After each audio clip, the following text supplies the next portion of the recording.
There's no doubt you've seen some of the work done by this week's featured small business. They're celebrating 30 years of creating unforgettable animation, all while fostering creativity in the younger generation.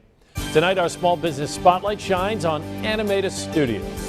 Cartoon collection. When you enter Animatus Studio, it feels like you're walking into part art studio, part library, and part museum.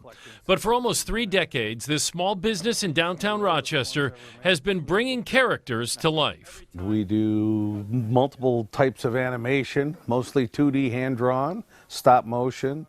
Chances are you'll recognize some of the characters created here.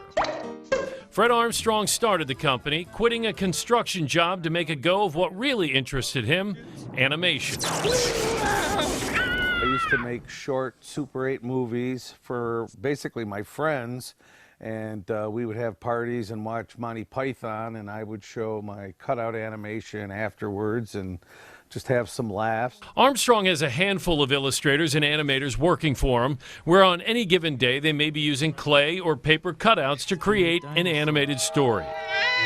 This is just a sample of what cutouts really, how they're put together. The characters are placed under a camera. And you move things under the camera a fraction of an inch at a time and shoot a frame, and move it and shoot a frame. Very time consuming. Over the years, Animatus has been part of projects for companies like Kodak, Xerox, and Wegmans, doing commercials, educational films, websites, and promotional videos.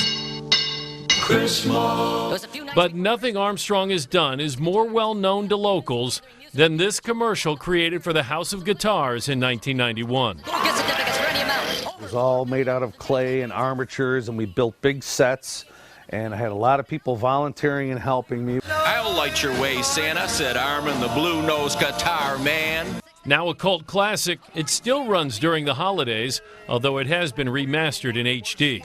When you made that commercial, did you have any idea that it would air 28 years later? Not really, not really. These days, about half of Armstrong's business comes from workshops. Put number 1 on. Kids come to the studio and get hands-on experience, exploring many different forms of animation.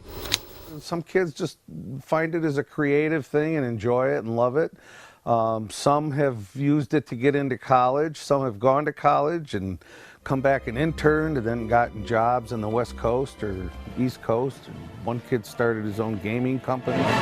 While technology has changed, the principles are the same, making characters come to life, one frame at a time.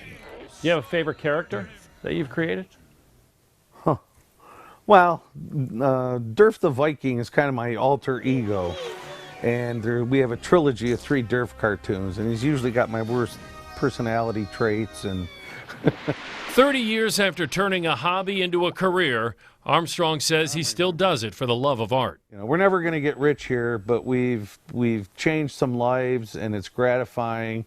And I've been lucky enough to do a job that I like my whole life.